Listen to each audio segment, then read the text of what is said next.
So the Marathas instilled Shah Alam II back on the throne of Mughal Empire in Delhi. But if you all remember, Shah Alam was under the care of the British after the defeat in Buxar War. Now, what did Shah Alam do as the emperor? He gave Kora and Allahabad to the Marathas, which he had earlier given to the British. So what happened? This resulted in enmity between the Marathas and the British, because once Shah Alam gave Kora and Allahabad to British and later he took it from them and gave it off to the Marathas. This made the Marathas and the British enemies. During this period, there was the death of Maratha strongman Madhav Rao Peshwa. It was a major setback to the Marathas. Through this, brother Narayan Rao, he became the king and came to power. He was murdered by his uncle Raghunatha Rao. This resulted in fighting for the Peshwa post. The Maratha Federation finally brought Madhav Rao II instead of Raghoba to the post of Peshwa. Upset with this development, what did Raghoba do? He approached the British for support. The British thought of exploiting this situation in their favor. A long war was waged from 1775 to 1782 between the Marathas and the British, and the Marathas, they were gaining the upper hand in the starting. They were winning the war, but later they had to lose Allahabad to the British. Finally, the Maratha Federation was unable to sustain, or they were unable to continue the war with the British, and they entered the treaty called Syllabus Agreement, and they ended the war. So students, learn all the events of the first Anglo-Maratha War really well. Madhav Rao was named as the Peshwa. The Madhav Rao II was named as the Peshwa. After the first Maratha War, Lord Wellesley from the British, he began the policy of subsidiary alliance. Let's look at what is subsidiary alliance in detail.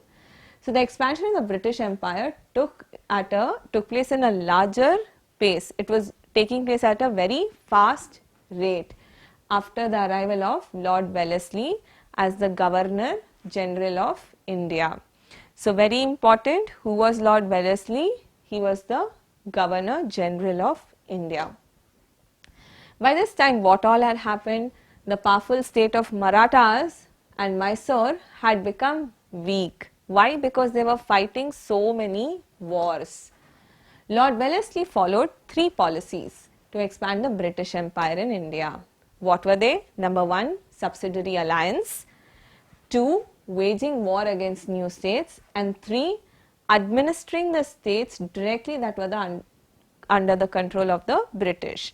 For example, now Carnatic was already under the British rule. After Plassey and Buxar, the whole Bengal was also under the British rule. So he administered the states that were directly under the control. And if there was a new state, he would go wage war against it. And as for what is subsidiary alliance, we will look at it in detail. So Lord Wellesley brought this policy into effect in the year 1798 in order to bring Indian states under his control. This was basically a military protection agreement between the East India Company and the Indian state. It is very simple. In today's time, America also has this policy through its NATO. What is the meaning of NATO? What is this policy? So let's say if Turkey or another country like Iraq or Iran or Mexico signs this NATO agreement with USA, then if there is any war that is waged against any of these countries, USA will come to give military support. Something similar was subsidiary alliance. It was an agreement. Let's say there was a Maratha king and the British who signed the subsidiary alliance. So if the king of Mysore or if any other king wages a war against the Marathas, then the British will come to give military support. So this was a military protection agreement. What were the conditions? These were the conditions. Number 1, the Indian king had to keep the British army in his kingdom, and he had to also pay the salary of these soldiers and provide for them. The concerned state had to bear the expense of the army and wages of the soldiers, and also had to give them certain revenue lands as well, give them land so that they get adequate revenue. The king has to have a British resident in his court. So they had to have an army, pay for the army, and one British resident in the court.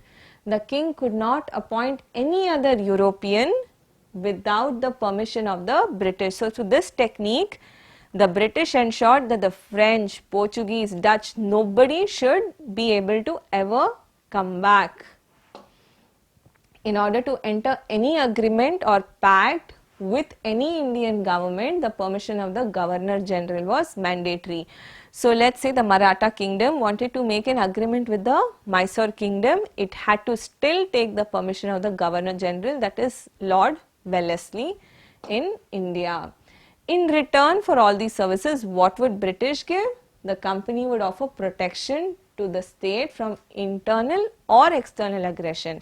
External aggression means an outside kingdom coming and attacking. Internal aggression means internally within the family, any brother, nephew, uncle, if anybody of these also wanted to attack, the British would still give protection. So the British could place Indian state under their control through this policy, and the maintenance of the army also became easy. So this is a very convenient way. They get to maintain the army and not pay the bill, and they can also have control over the Indian state. So they achieved multiple targets through this single policy. The Indian states were subjected under severe economic exploitation because they had to pay so much for the British soldiers. The Hyderabad state was the first state to enter this agreement. Later Mysore, Awadh, Tanjavur, Maratha, Pune, Berar, Gwalior and other states also entered this agreement. You should know the first one and probably two more. So students, this brings us to the end of understanding what is the policy of subsidiary alliance, what were the terms and conditions, what did the Indian states who agreed upon accepting the subsidiary alliance have to do, and what would the British give to them in return. We also learnt about which were the kingdoms who accepted the subsidiary alliance. Now we shall go on and study the next topic.